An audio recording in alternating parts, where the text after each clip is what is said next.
Isang magandang gabi po sa bawat isa. Ito pong muli ang inyong lingkod, Brother Paul Luito Jose, Pastor po dito sa Jesus Christ Baptist Church. And welcome po sa ating Time in the Word. Ang nakikita nyo po ngayon ay ang ating invitation for our upcoming 11th year church anniversary this coming Sunday. Tayo po ay nagpapasalamat sa Diyos sa kanyang katapatan sa loob ng 11 taon. At biyaya lamang po talaga ng Panginoon kung bakit ang gawain po dito sa Santa Maria, Bulacan ng JCBC ay nagpapatuloy. At ang ating tema, as you can see sa atin hong picture, is A Thirst for God. At ito po ang ating piniling tema simply because yung context ho ng Psalm 63 binigay sa verse 1. Ang sabi ay in a dry and thirsty land where no water is. At doon sa gitna ng katuyuan, sa gitna ng pangangailangan, ay mas namayani ang pagkauhaw at pangungulila sa Panginoon. At yun ho ang ating prayer and ang ating goal at ang ating hong naisin sa ating personal na buhay bilang Kristiyano in the midst of this pandemic na doon na nararamdaman po natin ang epekto sa ating spiritual, lalo na sa kalimitahan ng ating mga pagtitipon-tipon. Pero tayo nagpapasalamat sa Panginoon na yun ho yung hamon natin sa bawat isa, na tayo ho ay magkaroon pa rin ng uhaw at gutom sa Panginoon. At nawa ay tayo ay pagpalain ng Diyos, and we are excited sa atin hong parating na anniversary this coming Sunday. Ang atin hong schedule ay nananatiling pareho pa din. 8:30 a.m. ang simula ng ating Sunday School, and then 10 a.m. ang atin hong live stream ng atin pong worship service. At ang atin hong worship service tuwing anniversary ay ginagawa ko natin na okasyon for an evangelistic service, more on concentrated sa gospel. So atin hong encouragement sa ating mga kapatiran is to invite with regards nga ho sa atin hong digital invitation, post it, share it, host a watch party, at ang pinakamahalaga, pray for it. Isa sa mga talata na pamilyar ho sa atin sa ating pag-aaral about evangelism is, I planted, Apollos watered, but it's God that giveth the increase, sabi ni Apostol Pablo. And that's what we can only do. We can plant and we can water. Yun ang susubukan natin sa biyaya ng Panginoon as much as we can do it sa darating po na ating gawain this coming Sunday. At tayo ay titingin sa Panginoon at aasa sa Kanya sa pagbibigay niya ng pagsibol, ng pamumunga, ng paglago at pagpapala sa atin hong mga pinagpapagalang. So nawa ay sama-sama tayong kumilos, gumawa at mag-pray para ho sa gawain na ito sa Sunday. Speaking of prayer, mamaya ho, pagkatapos ng ating Time in the Word around 7:10 p.m. ay magkakaroon ho tayo ng online prayer meeting, at inaasahan ng mga kapatiran na makasama ho sa atin hong pulong panalangin. And also, bukas ho ng alas 9 ng umaga ay magkakaroon ho ng church general cleaning. So yun hong mga kapatiran natin na available, as long as kayo ho ay pasok doon sa allowed ng IATF na makalabas ng mga tahanan, ay atin pong hinihilingan ang assistance ng ating mga kapatiran upang maglinis ho sa ating church and to prepare some things para ho sa ating hong parating na anniversary celebration. And also, pag-pray ho natin ang iba pa nating mga gawain, hindi lamang ho yung Sunday morning, maging yung Sunday evening. Usually ho, ang atin hong ginagawa ay evangelistic sa umaga, and then yung pinaka-church celebration sa gabi. So, hindi natin magagawa ho ngayon yun, yung ating sama-samang kainan. Pero inaasahan ng mga kapatiran na tumutok pa rin sa live stream ng ating gawain at 6 p.m. Yan ho ay inaasahan ang mga mananampalataya na magkasama-sama po tayo kahit po online. Speaking of sama-sama, great news sa providensya ng Panginoon, nakakagalak. allowed na po ang 30%. Ano ho? Yung mga nakaraan ay 20% lang, around 20 to 25 people sa atin hong bahay-sambahan. Ngayon ho ay 30%, that's around 70 people ang pwede na ho sa atin hong bahay-sambahan. So atin hong hiniimbitahan ang ating mga kapatiran, pinapaalalahanan, and also if you can bring visitors, yun ho ay magiging blessing at nawa ay tayo ho ay patuloy na magpagamit sa Panginoon even sa ganito hong kalagayan. So, pag-pray ho natin, tanawa ho ay in a sense ay ma-feel pa rin natin ang atin hong pagdiriwang, and our church has planned some things. Hintayin nyo lang mga kapatiran na maging yung sa ating mga kapatiran hindi makakarating sa atin hong bahay-sambahan sa Sunday ay prayer ho namin ay maramdaman nyo pa rin kahit paano. So wait for that mga kapatid. Also, nag-post ho tayo sa ating group chats.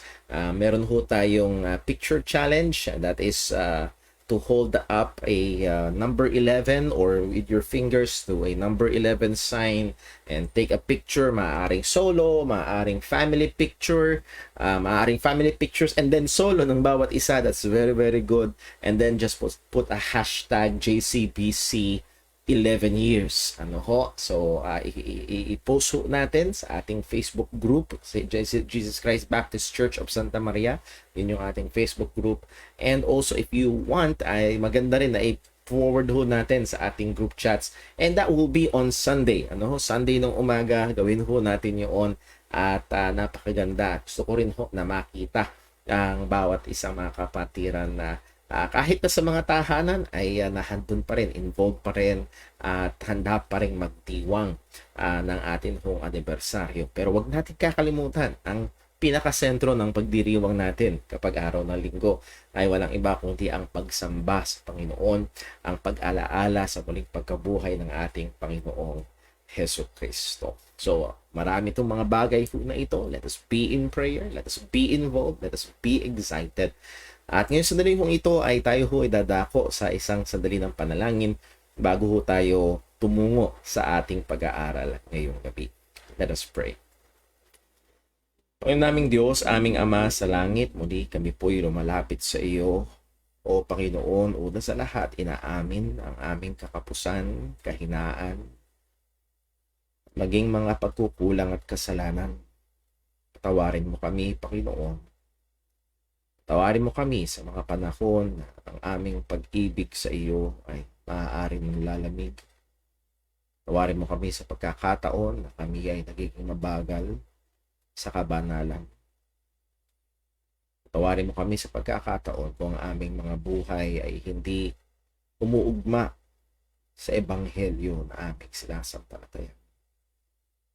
At Panginoon, wala kaming ibang inaasahan, wala kaming ibang kinakapitan, kundi ang katotohanan ng aming Panginoong Hesus ay namatay sa krus.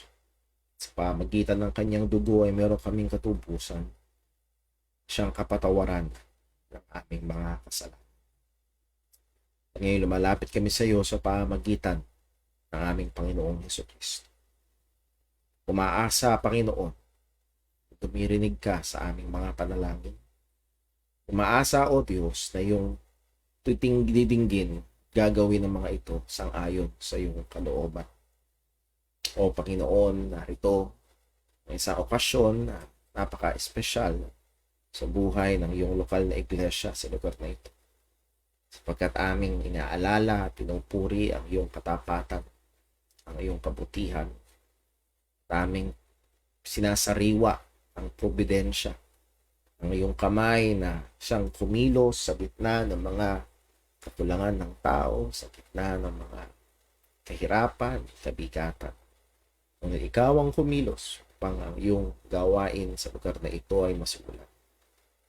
Lord, alam po namin, ikaw ang Diyos na soberano. At lahat ng papuri, lahat ng pasalamat ay sa iyo lamang. Maging sa gitna ng pandemyang ito, maging sa gitna ng hindi pagkakatipon-tipon ng karamihan ng mga kapatiran. Ama, salamat po sa iyong pag-iingat. Kami ay kumpiyansa. Kami ay may malaking pagtitiwala na ang iyong mga mananampalataya ay magpapatuloy sapagkat ikaw ang nag-iingat, sapagkat ikaw ang aming pastol, sapagkat ikaw ay nangako na hindi mo kami iiwan, hindi mo kami pababayaan, na ikaw na nagsimula ng mabuting gawa ay tatapusin mo ito hanggang sa araw ng aming Panginoong Jesucristo. Lord, gabayan mo kami sa mga kailangan pang gawin. Lalo na po, Panginoon, aming hinihiling ang iyong pagkilos, pangungusap, lalo tigit pagliligtas. Gamitin mo ang aming mga kapatiran, gamitin mo ang bawat ministeryo, lalo na ang pangangaral at pagtuturo ng iyong salita. Ngayong gabi ding ito, Panginoon, sa aming pagdako sa pag-aaral, bigyan mo kami ng puso na nais matuto, bigyan mo kami ng mapagkumbabang kalooban, bigyan mo kami ng liwanag, turuan mo kami. Nawa, O Diyos, mga katotohanan ito ay lalo maglapit sa amin sa kabanalan at hindi sa kayabangan. O namin din pong hinihiling ang iyong paggabay, pag-iingat, mga kapatiran namin nandun ang mga pangangailangan. Si Brother Dave, we thank you na treatment ng botox ay nangyari na sa kanya. Lord, we pray na nawa ito ay maging epektibo. Namin din pong inaalala sa iyo, pamilya, family, ang ninong at ninang namin ni Sister Jonah, kapatiran doon sa Malolos, pagbubuntis ni Ninang Shed. Awa ka po, Panginoon, hawakan mo po ang sanggol, yung po na maayos na kalusugan ng mag-ina, kung yung kalooban, sanggol na ito ay maisilang ng maayos. Muli, Panginoon, ang lahat ng ito maging ang kalagayan ng aming bansa, maging ang mga namumuno sa amin. Alam namin na ikaw ang Diyos na may hawak at soberano. Sa'yo namin nagkakatiwala ang lahat ng ito. Panguna ka po, tulungan mo kami, ingatan mo kami, samahan mo kami sa pag-aaral na ito. Sa ngalan ni Jesus, ito pong aming dalangin. Amen. Okay, so tayo ho'y dumako sa atin hong slides. At tayo ho ay nasa pag-aaral ng evangelism or biblical evangelism. So this is lesson number 19 and I've always been saying nagiging marahan ang ating pag-aaral sapagkat gusto ko ho na maging maliwanag, na matutunan ho talaga, and na-encourage ko ho mga kapatid, kung merong malabo, kung merong katanungan, ay maaari ho kayong magkomento or direktang mensahe ho sa akin. Hindi ho ako magagalit at susubukan ho nating ipaglingkod kung meron man hong mga bagay na kailangan ng dagdag na paglilinaw. So let's go on sa atin hong pag-review. We looked at the New Testament concept. Ano ba ang konsepto ng paghahayag ng ebanghelyo sang-ayon sa bagong tipan? Pag tinignan natin ang bagong tipan, makikita natin ang evangelism ay gawa ng Panginoon. Gumagamit siya ng mga instrumento at pangunahin dito ay ang mga Kristiyano. At ang sentro sa gawain ng pag-ebanghelyo ay walang iba kung hindi ang mabuting balita, ang mensahe. And then, ang atin hong mga pinahatiran ng mensahe, sila ay mga taong makasalanan. And when we say makasalanan, ay hindi lamang sila ay guilty sa mga aksyon ng kasalanan, kung hindi nandoon yung spiritual nilang kalagayan na alipin at patay sa kasalanan. At nakikita natin ang pag-asa lamang ay nasa Panginoon. At ang intention natin ay ang mga taong ito na makapakinig ng ebanghelyo ay makumpinsi at makumberte sa pananampalataya sa ating Panginoong Hesukristo. At ang pangunahing ahensya na ginagamit ng Panginoon ay walang iba kundi ang kanyang iglesia. So this is very clear in the New Testament, and I hope we are convinced in the scriptures, in the New Testament, ito ang konsepto ng gawain ng pag-iebanghelyo. Ilang mga main points na ayoko hong makalimutan at gusto kong tumatak sa ating mga kaisipan. The main occupation and preoccupation of the church in relation to the world is to make disciples of Christ. So that's the main job, yun ang unang trabaho, and it should be our main preoccupation. Bakit? Merong mga churches na madaling maligaw ng daan, nagiging Iba na ang kanilang preokupasyon, iba na ang pangunahin nilang binibigyang pansin. So, dapat ho ay manatili na nakalagay sa priority number 1 po natin itong evangelism, to make disciples. We can and must sincerely offer the gospel to every person. We believe of the sovereignty of God. Naniniwala tayo sa pagiging soberano ng Diyos. Pagdating sa kaligtasan, ang Diyos ay pumili ng mga partikular na mga tao at sinigurado ni Jesus lahat ng ibinigay sa kanya ng Ama ay lalapit sa kanya. That is 100% guaranteed. Pero handun pa rin ang katotohanan na tayo ay inutusan ng Panginoon. Ang Ebanghelyo ay ipangaral sa lahat ng mga makasalanan. So tayo ay naniniwala sa paghirang ng Panginoon at naniniwala at dapat gumaganap sa gawain ng paghahayag ng Ebanghelyo sa lahat ng mga tao, sapagkat ang lahat ng makasalanan ay inutusan ng Diyos na magsisi at manampalataya. Kinonsidera natin ang ilang mga views and practices about evangelism. Ang universalism, tingnan natin, merong itong hyper universalism, meron din itong modified na stance, at atin hong binigyang diin ang isa sa mga pinakatalamak sa maraming mga churches ngayon, even in evangelical churches and Baptist churches, ang tinatawag na decisionism or decisional regeneration. And ano ito? It is an evangelistic approach that assumes that the regeneration or the new birth hinges upon the decision of man. Nakabase ang kapanganakang muli, nakabase ang kaligtasan sa desisyon ng tao. Yun, this is a result of a fundamental misunderstanding of the true spiritual state of the unregenerate. Ito'y resulta ng maling pagkaunawa sa maling pagkapananaw sa spiritual na kalagayan ng taong makasalanan. As we have said, alipin sa kasalanan at patay. Spiritual na patay ang sabi ng salita ng Diyos. Anak ng demonyo. We will go further. Anak ng pagsuway, anak ng puot. Sabi sa Ephesians chapter 2. And again, ito yung spiritual na kalagayan, at malinaw na sinabi ng Biblia na ang tao sa kanyang sarili ay walang kakayahan. This is the clear and consistent testimony of the Bible. Let's just read some. Romans 3 verse 10, as it is written, there is none righteous, no, not one. At marami ang nagko-quote nito, marami ang alam ng verse na ito, pero yung susunod na verse ay hindi binibigyang pansin ng karamihan. There is none that understandeth. There is none that seeketh after God. Walang nakakaunawa. Again, aralan natin kung anong ibig sabihin yan. Hindi parang pag hinahayag mo sa kanilang ebanghelyo ay parang puzzle or weirdong lengguwahe ang kanilang naririnig. Hindi ho ganun. They may attain cognitively or they may understand it sa kanilang kaisipan. Maaari nila itong maunawaan pero hindi nila ito matatanggap savingly. At ang sabi, there is none that seeketh after God. Walang humahanap sa Panginoon. Romans 8:7. Because the carnal mind is enmity against God. At itong carnal dito is the unsaved, for it is not subject to the law of God, neither indeed can be. And sino pa ang mas liliwanag ang statement patungkol sa talagang kalagayan na spiritual ng tao kung hindi ang ating Panginoong Hesukristo mismo? Sa John 6 verse 44, no man can come to me except the Father which hath sent me draw him. So maliwanag ang statement ni Jesus, no man can. Walang taong may kakayahan. Again, narito, maaaring sasabihin nila, pambihira, napaka magkakontra naman. Sasabihin mong walang may kakayahan, bakit mo imbitahan? Well, here is the Lord Jesus Christ saying na walang makakalapit sa Kanya.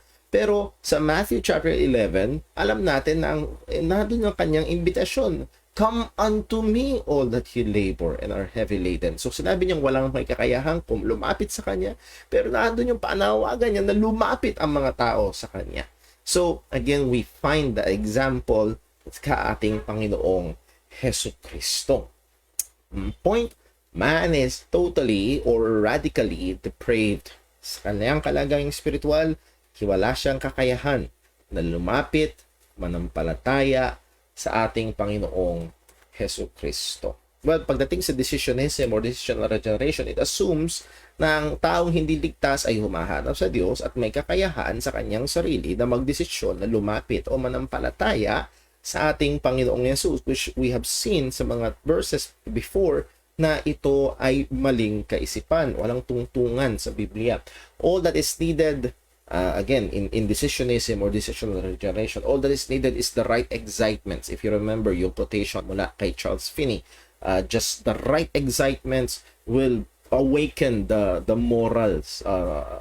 So, ibig sabihin, excitement, stimulations, motivations, inspirations, promptings, at gagawin ng lahat para ang tao ay magdesisyon para kay Kristo. Anong resulta? Well, ang nag-change ng focus mula sa totoong pagkaligtas, totoong conversion, totoong pagkaunawa at pananampalataya sa katotohanan, ang hinahabol na ngayon ay yung desisyon na nakikita sa outward profession. Ano ho?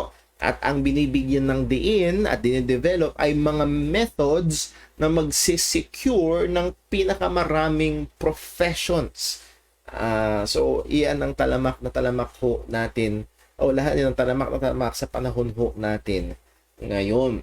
Well, sa biblical regeneration or being born again is the gracious and sovereign work of God through the Holy Spirit. So, makikilala yung pagkakaiba sa pananaw ng decisionism or decisional regeneration, kaya ng tao at nakadepende sa tao.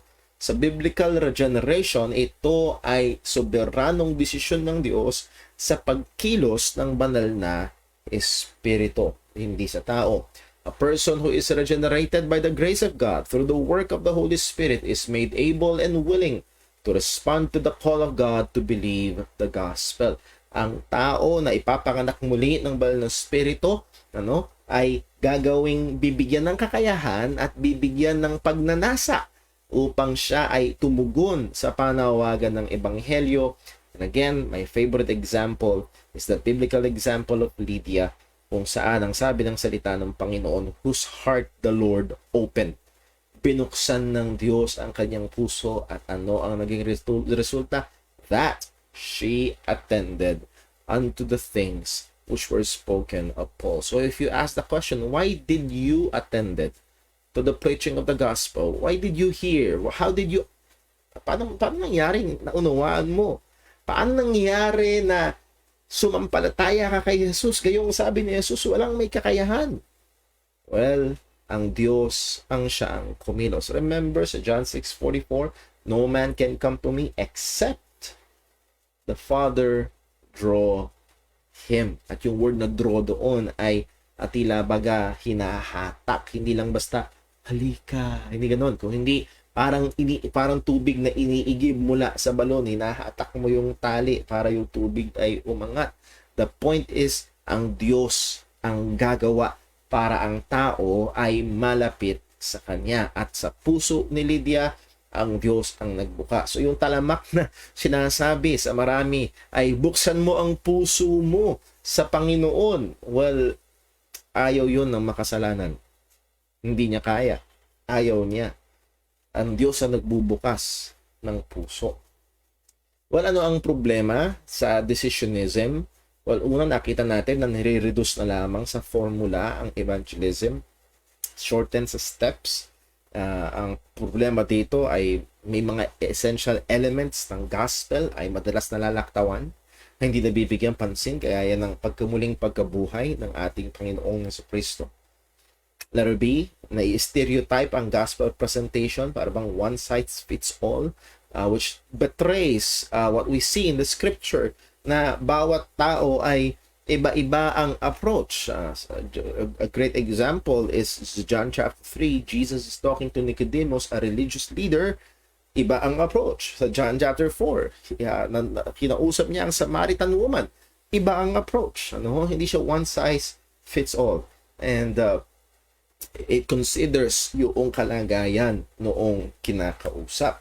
And there's efforts to go after the will and not the presentation of the gospel. So ang habol na nga ay desisyon at gagawin ang lahat, magdesisyon ka lamang.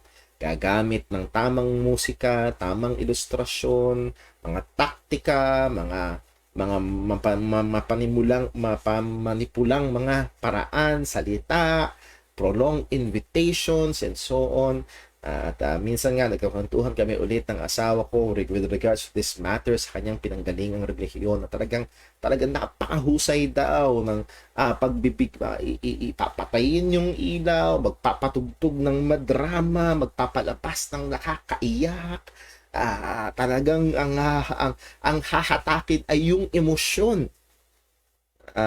Again, there's nothing wrong with emotions. Ang Biblia, makikita natin may mga emosyon ng mga tao sa Biblia, pero ito ay pinangungunahan ng katotohanan at hindi yung emosyon ang unang tinitira. So again, yung efforts na ay para hatakin yung will at hindi yung tama at maliwanag na presentasyon ng ebanghelyo. Isa sa mga talagang binigyan natin ng pansin ay itong dictated prayer of acceptance. Nandun na yung change of vocabulary sa scripture. Anong sabi ng scripture? Accept, mula sa tawag ng scripture, consistent na tawag ng scripture to repent and believe, and nababago na yung lengguwahe to accepting Jesus in your heart, accepting Jesus in your life. Yun na. At ang ibig sabihin na nung accepting ay sa pamagitan ng pagtataas ng iyong kamay, pagpunta sa altar, pagbubukas ng iyong puso, pag-iimbita kay Jesus, at sa pamamagitan yun ng isang panalangin.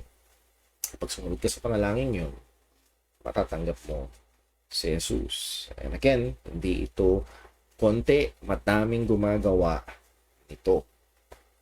Sa dictated prayer, makikita natin na may panganib. Bakit? Sa Acts 15 verse 1, and certain men which came down from Judea taught the brethren and said, except ye be circumcised after the manner of Moses, ye cannot be saved. And again, just to be clear, sa context nito, hindi nila dinideny si Kristo, pero meron silang dinadagdag kay Kristo. And that's the problem sa Galatians chapter 1. Hindi dinideny si Jesus, pero kailangang may idagdag. Ano yung dinadagdag? Well, circumcision. Pero sa panahon natin ngayon, sabi ko nga, Second Opinion 1:1, and certain men which came down from wherever taught the brethren and said, except ye pray the sinner's prayer after the old-time religion, ye cannot be saved. And yes, maaring pabiro ko itong binigay, pero ito ang kalagayan sa maraming mga churches. I have been accused of not wanting people to be saved. Sa harap-harapan, sinabi sa akin ng isang kapatid sa Panginoon, and alam ko kung saan siya nanggagaling, pero sabi niya sa akin, tingin ko ayaw niyong maligtas ang mga tao. Anong ibig sabihin nun? Paano maliligtas? Sa pamagitan ng pagsunod sa panalangin. Again, I'm nothing against prayer. Para bang I'm nothing against circumcision. Pero kung ito ay gagawing prerequisite for salvation, it is another gospel. Well, which is not another, but it's a perverted gospel. So, ang punto ho ay binigyan nating maliwanag, merong panganib. At ito ay nangyayari sa maraming mga churches. Kapag tinanong mo ngayon ng isang nagpapakilalang Kristiyano, ligtas ka ba? Oo, paano ka naligtas? Tinanggap ko si Kristo. Anong ibig sabihin niyang tinanggap na si Kristo? At marami ang ibig sabihin ay sumunod siya sa isang panalangin isang araw. So it's not the evangelist's job to give an assurance to a person who just followed a prayer. Again, walang biblical na command nor example. Una, walang biblical example na nagpasunod sa panalangin at walang lalong example na pagkatapos sumunod sa panalangin o ngayon ligtas ka na. Wala akong ganun. Anong meron sa Bible? The Spirit itself beareth witness with our spirit. We are the children of God. Ang bibigay assurance ay ang banal na Espiritu nakatahan. Makikita yun sa buhay ng Kristiyano. 1 John 5:13, these things have I written unto you that believe on the name of the Son of God, that ye may know that ye have eternal life. Again, that is assurance. Read the book of 1 John. Binigay doon ang mga katangian ng tunay na Kristiyano, and you will know. Not because you follow the prayer, but because nakikita sa buhay mo, you will have an assurance because Makikita sa buhay mo ang bunga ng banal na espiritu. Makikita sa paraan ng pamumuhay. Again, let me make it clear. Hindi yung paraan ng pamumuhay ang liligtas, kundi ito'y ebidensya. Ebidensya ng tunay na kaligtasan. O the centrality of the message, at dito tayo natapos sa nakaraan. The centrality of the message, walang iba kung hindi ang ebanghelyo. For I determined to know nothing among you except or save Jesus Christ and Him crucified. So faithfulness to the message is to be given more emphasis than the manner or style of delivery or the demand of the audience. So yung iba, ang binibigyang pansin ay yung manner or yung style. I'm not saying na walang importance yun, may halaga yun, pero compared to the message, anumang galing, anumang husay, ang multi-million dollar production pa ang gamitin nila, kung mali ang mensahe, ito yung magdadala ng mga tao sa kapahamakan. So, muli ay yung kahalagahan ng mensahe. The message that we bring in evangelism is the person and work of Christ.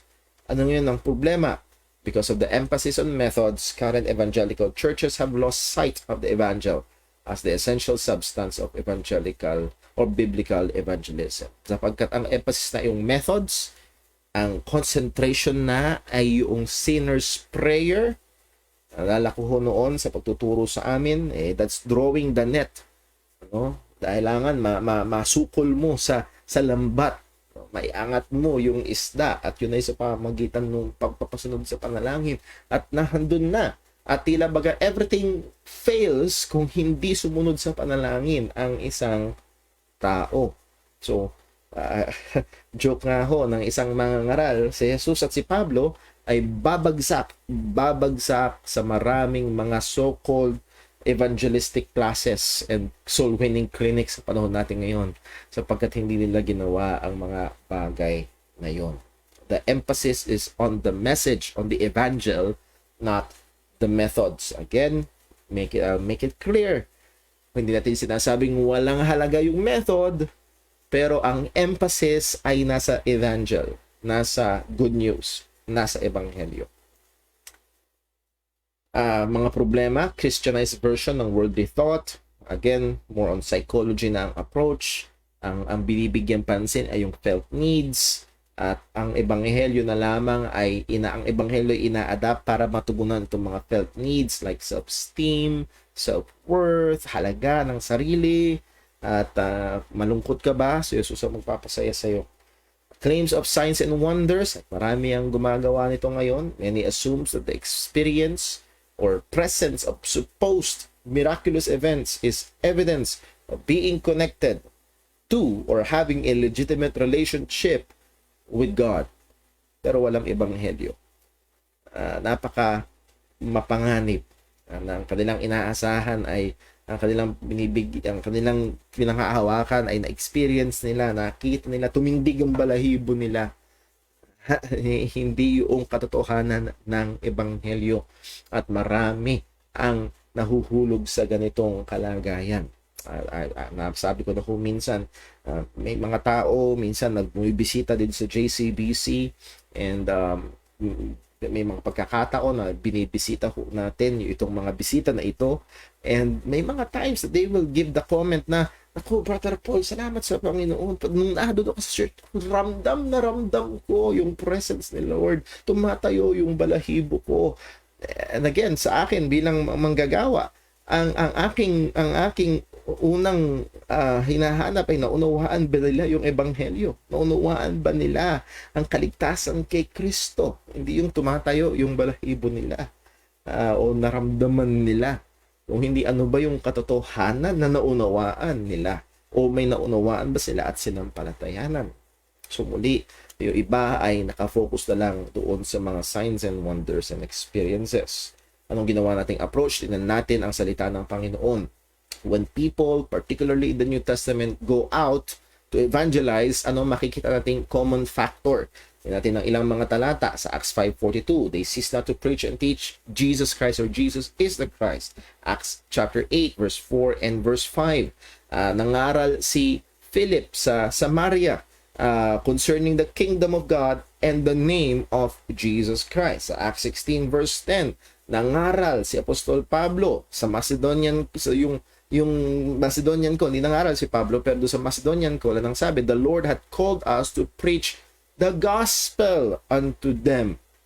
Sa Acts 20, verse 21, ang sabi, binuod ni Pablo ang pangangaral sa Hudyo at Hentil, repentance toward God and faith toward our Lord Jesus Christ. Ano observation natin? Binibigyang pansin ang patungkol sa tunay na Diyos. Acts chapter 17, yung unknown God, Him I declare unto you, sabi ni Pablo. The suffering and death of the Lord Jesus Christ, yun ang binibigyang diin. Yung pagmuling pagkabuhay ng ating Panginoong Kristo na kadalasan, lalo na sa mga pag-ano man o Hudyo, ito ay hinahamak o hindi pinapansin ng mga audience kapag narinig na yung muling pagkabuhay. Pero dun pa rin laging sinasambit ang muling pagkabuhay. The apostles of Christ as chosen witnesses. Yan dun yung authentic message from God. Jesus' present exalted status, His lordship at salvation ay sa pamagitan lamang niya. Call to faith and repentance as response to the gospel. Yun lagi. Ang response sa gospel is repentance and faith. So ano natin yan? Response sa gospel is open your heart and follow this prayer after me. There is a difference. Anong approach? Our approach and objective. Paano ba natin gagawin ang pag-iebanghelyo? Mula sa mga talata na ating napag-aralan, mula sa mga katotohanan na ating tinignan sa kalagayan ng tao, sa sentro o pinakamensahe ng pag-iebanghelyo, paano dapat ang approach natin sa evangelism? And ano yung magiging objective natin kapag tayo ay magbabahagi ng ebanghelyo based on the truths that we have considered mula sa salita ng Panginoon. So, ang ating first objective, paano natin gagawin ito? So, pupunta na tayo sa practical. Just a heads up sa ating mga kapatiran na maaaring ang ilang hinahanap nyo ay ilang mga talata na maaaring gamitin, sabihin, kabisaduhin, lalabas po dito ngayon sa ating lesson. Magsisimula ko ngayon. And ang punto ho, aking naisin ay ibigay yung objective at hindi script. Yes, maaaring makatulong minsan yung script, pero dahil iba-iba nga ang taong ating nakakausap, makikita natin yung mamaya, baka mamaya iba-ibang script ang kailangan natin sa bawat tao. Pero ang gusto kong maunawaan natin yung mga pinaka-prinsipyo, yung objective. Para bang kung ang objective mo ay makarating sa east, saan ka man dalin sa mapa, kung meron kang compass, pupunta ka doon sa east. Kahit saan ka man. Ganun din ang layunin ho natin. Sino man ang makausap natin, we have a clear objective based on the scripture at sa biyaya ng Diyos ay tutunguhin natin at tutugunin natin yung objective na yon upang sila ay mailapit or maipakilala sa kanila ang ating Panginoong Jesus. Maipaliwanag sa kanila ang katotohanan ng ebanghelyo ng kaligtasan. So, dito tayo aangulo yung ano yung objective natin. So first objective is this, to establish God's rightful claim. To establish God's rightful claim. And again, ito ay base sa mga makikita natin sa salita ng Panginoon. Ano yung desired response natin? Pag sinabi natin gusto nating makilala ng tao, gusto natin makilala ng tao kung sino ba ang Diyos. Yes, sa konteksto natin dito sa Pilipinas, hindi ganun kahirap. Pero minsan dahil babad na sa lengguwahe, ay ang mga tao ay parang baliwala na lang. Pag nagulat nga, ay Diyos ko po, parang baliwala lang sa kanila. Nevertheless, gusto natin na makilala nila, ma-establish ang katotohanan ng kataasan, ng kadakilaan ng ating Panginoon. So our desired response is, God owns me and I owe Him perfect and entire obedience and devotion. Ipapakilala sa kanila ang Diyos na lumalang, ipapakilala sa kanila ang Diyos na dakila, dahil siya ang lumalang, siya ang may karapatan sa mga nilalang niya, siya ang hari na dapat sundin, at dahil dito siya nagmamay-ari sa atin at tayo ay may obligasyon sa kanya ng perpekto at buong-buong pagsunod at debosyon. Yun ang gusto nating itanim sa tao. And actually, ito ang isa sa mga mahalaga na ma-develop, lalo na when we're trying to evangelize our own children. Yung mga sarili nating mga anak, gusto nating ipakilala sa kanila ang Diyos na nagmamay-ari sa kanila, ang Diyos na lumalang sa kanila. Gusto natin tong ipaunawa sa kanila. Na pag sila'y nagkakasala sa atin na kanilang magulang, sila'y hindi lang nagkakasala laban sa atin, kundi nagkakasala rin sila sa Diyos na nag-utos na sila dapat ay sumunod at magpasakop sa mga magulang. So, again, to establish God's rightful claim. Napakahalaga nito. Sapagkat, sino ba ang Diyos? Sino ba siya? Bakit mali? Bakit ko siya kailangang sundin? Bakit ako kailangang sumunod kay nanay? Bakit ako kailangang sumunod kay tatay? Bakit pa silang masusunod? Again, those are things na kailangang i-address. Makikita natin maya-maya yung kahalagahan din nito. So again, with our first objective to establish God's rightful claim, our desired response is to create para maunawaan ng tao na sila ginawa ng Panginoon at pagmamayari ng Panginoon. Bilang babala, to begin with the love and friendship of God is kailangan natin mag-ingat na mayroong mga approach sa evangelism na ang dating agad ay mahal ka ng Diyos at gusto ng Diyos na gumanda ang buhay mo. God loves you at meron siyang magandang plano para sa buhay mo. Gusto ng Diyos na ikaw ay masaya. Para ba ang dating ay ang Diyos ay narito para sa iyo? Happy to serve. Parang yun ang kalagayan ng Panginoon. Kung susimulan natin agad doon sa mga bagay na pwedeng ibigay sa iyo ng Panginoon. Well, message that brings this about. Ano yung mensahe para maunawaan ng tao, sino man yung ating kausap, pinabahagian ng Ebanghelyo, ang kadakilaan ng Diyos at yung rightful claim ng Panginoon. Well, ipakilala sa kanila na ang Diyos ang siyang lumalang ng lahat.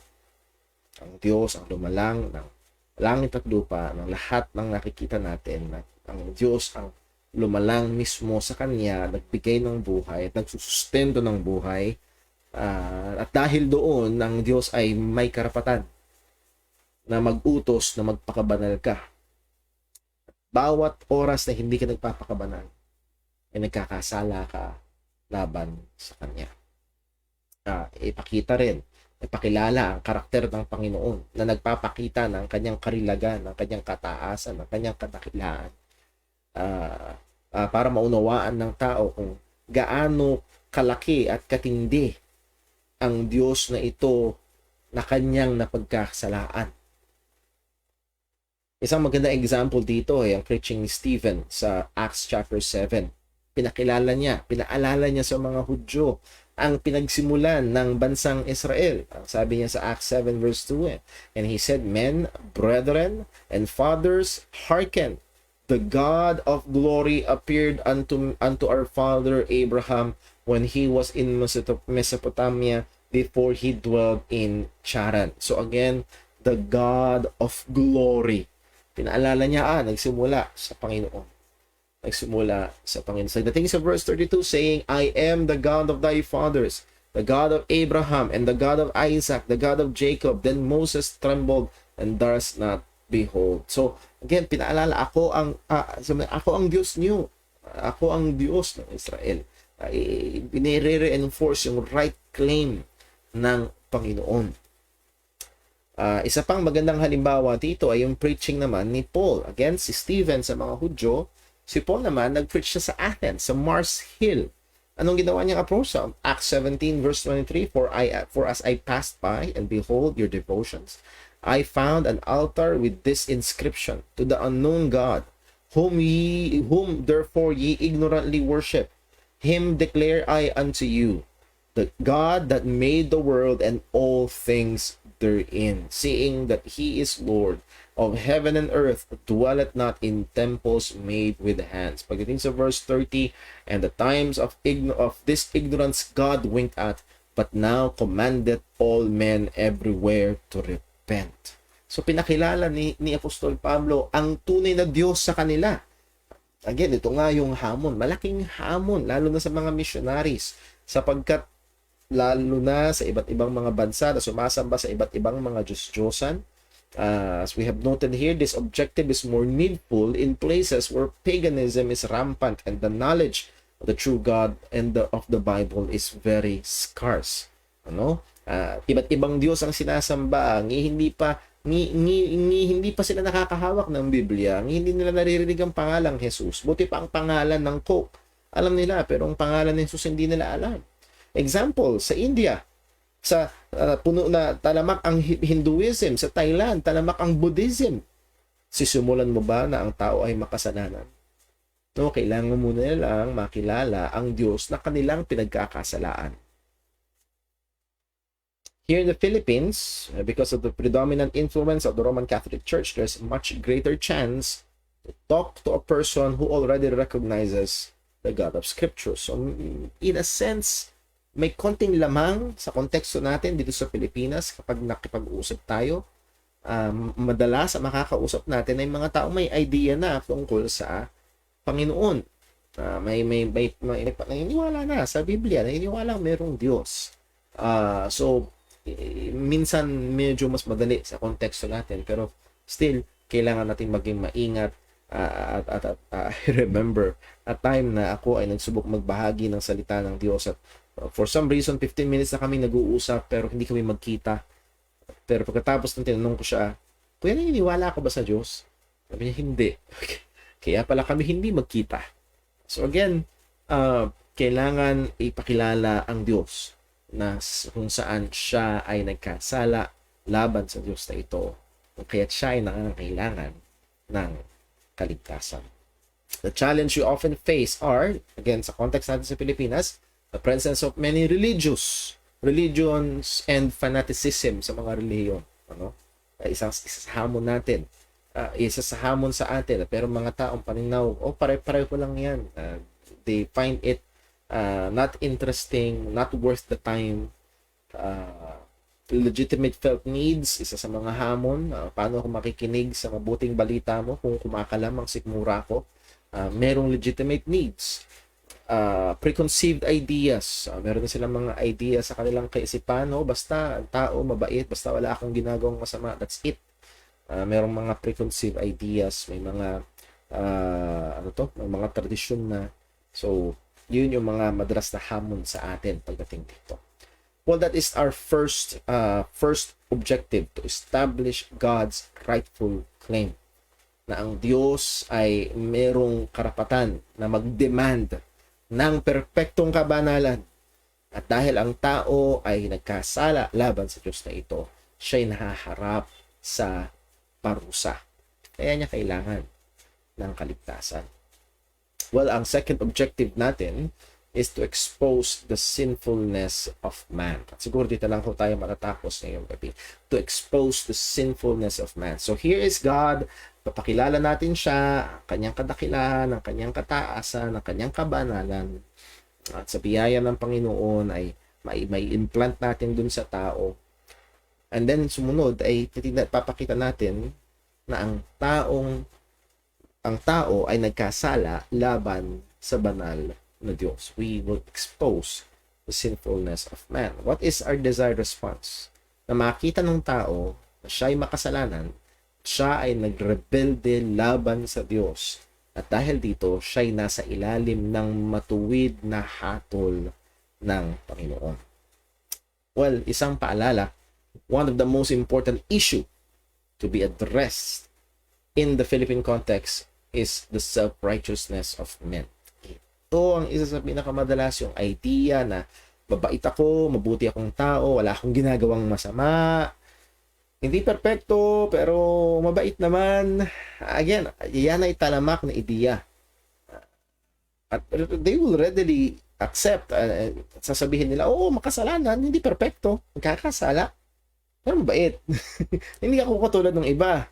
At yun yung madalas na kalagayan ho sa atin dito sa ating bansa. Bakit ito mahalaga? Sapagkat ang sabi ni Jesus sa Mark 2 verse 16, "And when the scribes and Pharisees saw him eat with the publicans and sinners, they said unto his disciples, How is it that he eateth and drinketh with publicans and sinners? When Jesus heard it, he saith unto them, They that are whole have no need of the physician, but they that are sick. I came not to call the righteous, but sinners to repentance." At sa akin, napakahalaga ito. Hanggat ang tingin nila sa kanilang sarili ay mabuti, hanggat ang tingin nila sa kanilang sarili ay okay lang, hindi sila lalapit kay Kristo. So, isa sa mga talagang ine-exert ko when I try to share the gospel, again, depende sa panahon, depende sa sitwasyon, isa sa mga binibigyan kong diin ay ipakita yung kanyang spiritual na kalagayan na siya'y makasalanan at nasa ilalim ng hatol ng Panginoon. Bakit? Dahil pag naunawaan niya yun, sa biyaya ng Panginoon, kapag binuksan ng Diyos ang kanyang mga mata, nakita niya ang kanyang kasarili bilang makasalanan, hahanap siya ng doktor. Doon pa lang siya hahanap ng doktor. So, when we try to share the gospel, isa sa mga bibigyan nating pansin, lalo na sa Philippine context, maraming relihiyoso, maraming ang tingin sa sarili, mabait sila. Hindi perpekto, pero mabait sila. Isa ito sa matinding hamon na ipakita na sila ay makasalanan at nangangailangan ng tagapagligtas. Paano ito gagawin? How? Well, meron tayong ilang mga kaparaanan. Number one, by the law. By the law. Sabi ni Pablo sa Romans 3:20, "Therefore, by the deeds of the law shall no flesh be justified." Why? For by the law is the knowledge of sin. You will know sin by the law. Makikilala mo, makikita mo, mauunawaan mo ang kasalanan sa pamamagitan ng kautusan. At ito'y mismo yung karanasan ni Pablo. Sabi niya sa Romans 7:7, "What shall we say then? Is the law sin? God forbid. Nay or no. I had not known sin but by the law, for I had not known lust, except the law had said, Thou shalt not covet." So again, ipapakita ang kautusan ng Panginoon, and it will show, it will mirror, it will reflect their true condition. Ang tingin mo ba sa iyong sarili ay mabait? Sige, sabi ng Bible, huwag kang sasaksi sa hindi katotohanan. Translation, huwag kang magsisinungaling. Sangayon sa salita ng Panginoon, sangayon sa kautusan ng Panginoon, ikaw ba'y mabait? Ikaw ba'y mabuti? So, again, by the law, we confront them with the law of God. Pamilyar sa atin ang 10 utos. It will do us well to have it memorized. Hindi para ipakita na mas may alam tayo sa kanila, pero pag kailangan silang iharap sa kautusan ng Diyos para ipakita na sila ay makasalanan, hindi talaga totoo na sila ay mabait, gaano man sila karelihiyoso, makikita sa pamamagitan ng kautusan na sila ay nagkakasala laban sa Diyos. The details of the law can and should be used to expose man's sinfulness and emphasize the guilty status before God. Yun ang ibibigyan nating diin. The guilty status, not feeling. Maraming mga tao, they will readily admit na sila ay hindi perpekto. Pero hindi dumarating sa kanilang kaisipan yung implikasyon nito. Okay? Kung hindi ka perpekto, ano ka? Nagkakasala. Kung nagkakasala ka, anong kalagayan mo? So, ang ibibigyan diin ay hindi yung damdamin, kung hindi yung estado. Ano ba talaga ang estado mo sa harapan ng Panginoon? At sa ngayon sa salita ng Diyos, guilty ang estado. We have studied about original sin. We inherited an original guilt. But besides that, higit pa doon, hiliban doon, ay tayo ay guilty ng mga aktual na kasalanan na ating ginagawa. At ang guilty status, makikita natin sa karaniwang kaisipan ng mga tao, ito ang kanilang, ako dati, ito yung kaisipan ko. Para may timbangan, depende kung anong mas madami, kung anong mas mabigat, yun ang iyong kaantungan. Kung mas marami ang iyong mabuting gawa sa iyong masama, edi pasok ka, ligtas ka. Basta mas marami lang. Kung meron kang 51% na mabuti at 50% na 49% na masama, well, good news, pasok ka pa rin kasi mas madami yung mabuti. And paano ngayon yung masama? Ay, ito yung sa kaisipan ng maraming mga tao. If your good works outweighs your bad works, God will not pay attention to your bad works. Pasado ka na, okay na yun. And again, this is definitely wrong. Walang ganito sa Bible. Again, ang binibigyan kong diin, guilty status. At ito ay court language, sa korte. Hindi ito feeling, hindi ito sa tingin ko naman. No. Ano talaga ang estado? Halimbawa, in-x-ray ka at nakitang biyak yung tadyang mo. Sabihin mo sa Dok, feeling ko naman okay naman. Hindi, ito nga yung talagang estado mo. Ang magandang gawing halimbawa o larawan, which is madalas ginagamit ni Apostol Pablo, ay larawan ng korte. At sa korte, anong pinag-uusapan? Guilty ba or not guilty? Hindi pinag-uusapan kung alin yung madami. Ang tanong, ikaw ba ay lumabag? At yun ang kailangan manawaan ng taong ating kinakausap. Siya ba ay lumabag? Dahil maraming mga tao, ang tingin nila sa kanilang sarili ay mabait because seemingly their good works outweighs the bad. Ganun ako dati. Hindi ko alam, baka mamaya. Pero dito, ganun ang pakiramdam ngayon. Tingin mo sa sarili mo, ito ay mabait. Hindi ka perfecto, pero mas marami yung kabaitan mo. At tingin mo yun na yung nagpapaging dapat sa'yo sa harapan ng Panginoon. Baka papasok ka na sa langit. Pero no. Ang punto sa korte, ang pinag-uusapan, guilty ka ba o hindi? Remember the illustration? Yung driver na sumunod sa 999 na traffic light, wala siya nilabag. Doon sa pang 1,000 na traffic light, lumagpas siya, nilagpasan niya yung red light, hinuli siya. Pwede niya bang sabihin doon sa pulis, Mamang pulis, tingnan mo naman yung 999 na sinunod ko. Sasabihin sa'yo ng pulis, hindi mo nakita itong isang nilabag mo. Lisensya. Again, ang punto, lumabag ka ba? Are you guilty? At yun ang usapan sa korte. One law broken makes you liable for punishment. At kailangan makita ito ng taong makasalanan. Na maaaring, sabihin natin na yung goodness niya outweighs the bad. Let's just say, ibigay natin, sige, mas marami yung good niya sa bad. Pero gaano makakunti yung bad niya, siya ay liable pa rin sa parusa because he is guilty sa pag-break sa law ng Panginoon. Ito yung wisdom na kailangan nating matutunan. Tingin ko sa mga magulang na kagaya ko na unti-unti na kailangang ipakilala, itanim sa mga bata. Lalo na sa mga batang laking church na linggo-linggo naririnig ang ebanghelyo. They must know yung kanilang guilty status sa harapan ng Panginoon. Ngayong gabi, baka mamaya nakikinig ka ngayon. Ang tingin mo pa rin sa iyong sarili, maaaring laking church ka. Maaring bata ka na laking church na pag tumingin ka sa paligid, hindi ka kasing sama ng iba, tingin mo sa iyong sarili, ikaw ay mabait. Pero dahil sabihin sa iyo, if you are guilty of even one sin, breaking just one law, ikaw ay patungo sa parusa. Ikaw ay patungo sa impyerno. At ang tanging magliligtas sa iyo ay si Jesucristo. Kailangan mo yung magsisi ka at manampalataya ka sa kanyang kamatayan sa krus bilang kabayaran ng iyong mga kasalanan at sa kanyang muling pagkabuhay.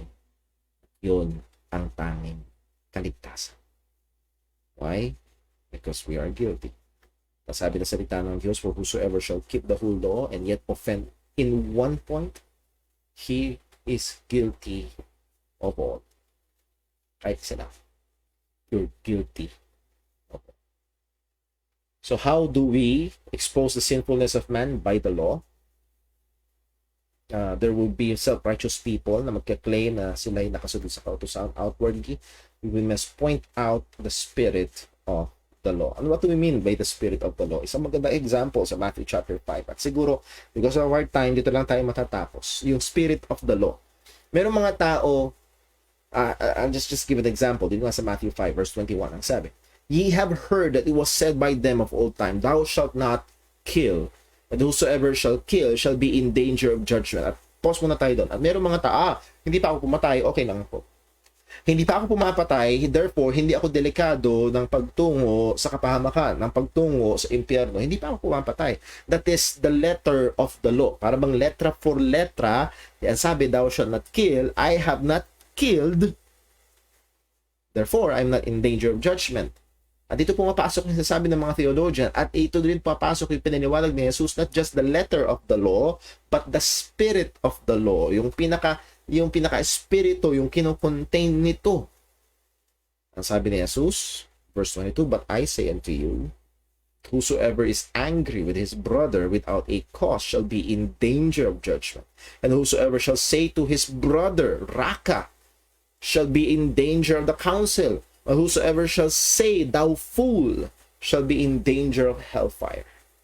Nakita natin dito, in-expand niya ang ating Panginoong Yesus. Hindi niya dinagdagan, kundi pinakita niya ano ba talaga yung sakop nitong kautusan na thou shalt not kill. Hindi lang ito pag-atake sa physical na katawan at pagot ng hininga ng tao, kung hindi yung hindi marapat na pag-atake sa tao. Maaaring itong pag-atake isa pamamagitan ng salita, hindi mo siya pinatay, pero inatake mo siya ng iyong salita ng hindi maayos, ng hindi marapat, ng hindi wasto. Delikado ka sa impyerno. Delikado ka sa impyerno. So, not just the letter of the law. At maraming mga tao, they take comfort na, thou shalt not commit adultery. I have not committed adultery. Pero sabi ni Jesus, yung mga lalaki tumingin sa isang babae, nagdasa sa kanyang puso, ay nangalo niya na. So, not just the very act, but even the thought of, again, the spirit of the law. They expose ang pagiging makasalanan ng tao. Dito pa lang, anong lalabas? Walang matuwid, wala kahit isa. Therefore, nangangailangan ng tagapagligtas. Walang iba kung hindi si Jesus. So, sana makita ho natin yung objective-driven na evangelism. My objective is makilala niya ang Panginoon, ang tunay na Diyos. Ngayon, kung ang kausap mo ay meron ng pagkaunawa sa Diyos ang Biblia, maaaring i-check off na yon. Pupunta ka ngayon doon sa second objective, may pakilala ang kanyang pagiging makasalanan. At ang punteriya is not the feeling of guilt, but the guilty status. Makita niya yon, maunawaan niya yon, and I trust na pag naunawaan niya talaga yung kanyang guilty status, he will feel the guilt before God. At sa biyaya ng Panginoon, nawa yung pagkaunawa sa katotohanan na magtulak sa Kanya patungo sa tagapagligtas. So these are practical steps, practical advice, practical helps, biblical na mga hakbang kailangan natin gawin when we go out and evangelize. And again, iba't ibang mga tao makakausap natin. Maaaring isang araw biglang may kumatok sa bahay mo at lumapit sa iyo at alam niya na exposed na yung kanyang pagiging makasalanan. And I've heard testimonies ng mga pastor na talagang mismong yung taong kumatok sa bahay nila at talagang nagsasabing, anong gagawin ko? Ako'y makasalanan, nagawa ko to. Ako ay nasa ilalim ng hatol ng Panginoon. Well, hindi mo na sisimulan doon sa objective number 1, o hindi mo na sisimulan sa second objective dahil malinaw na yon. Pupunta ka na sa pangatlong objective. So, makikita ho natin na depende dun sa kalagayan noong ating kinakausap. We do consider yung state, yung kalagayan, at maging kaalaman at comprehension ng ating mga kinakausap. I hope mga bagay na ito nakakatulong, mga bagay na nakapagbibigay gabay para sa ating pagbabahagi ng ebanghelyo ng ating Panginoon Jesus. Again, mga kapatid, kung merong malabo, kung merong kadagdag na paglilinaw na kailangan, kung merong talaga kayong question, please let me know. I'd like to encourage that and i-deal po natin yan sa biyaya ng Diyos. Right now, tayo magtatapos sa isang panalangin. Pagkatapos ng ilang minuto, bubuksan po natin ang ating prayer room through Facebook room at tayo ho ay magkasama-sama sa ating prayer meeting. God bless po. Let's pray. Panginoon naming Diyos, aming Ama sa langit, salamat po sa time na ito. Kami nakapag-aral, napaalalahanan kami ng iyong katotohanan. Salamat po Diyos sa pag-iingat mo, pagtuturo mo, Gabayan mo. At lalo't higit sa salita mo na aming tungtungan, aming basihan. Salamat, O Diyos, sapagkat sa amin na mga mananampalataya na alam namin na Ikaw ang nagbukas ng aming puso. Ikaw ang nagpakita ng aming kalagayan bilang makasalanan. Ikaw, Panginoon, ang nagbukas ng aming mga puso upang kami ay sumampalataya kay Kristo. Ikaw rin ang gumamit ng mga kaparaanan upang ang Ebanghelyo ay makarating sa amin. Nawa, kami bilang yung mga anak ay maging instrumento rin upang ang Ebanghelyo ay makarating sa iba. O Panginoon, bigyan mo kami ng kakayahan, ng talino, ng discernment. Tulungan mo kami sa paghahayag ng iyong salita, ng iyong Ebanghelyo, ay maging responsable kami, maging matalino kami, maging matapang kami, lalo higit maging mapagmahal kami sa mga tao na aming binabahagi. Tulungan mo kaming gamitin, gabayan at ingatan. Sa aming pong pulong panalangin maya-maya, ikaw po nawa ang patuloy ng maluwalhati, gabay sa amin. Sa ngalan ni Jesus, ito po aming dalangin. Amen. Ayan, nalibang ko sa oras mga kapatid. Muli, after 5 minutes, bubuksan natin ang ating prayer room at magkasama-sama po tayo. Maraming salamat po. God bless po. Ingat po tayo. Magandang gabi.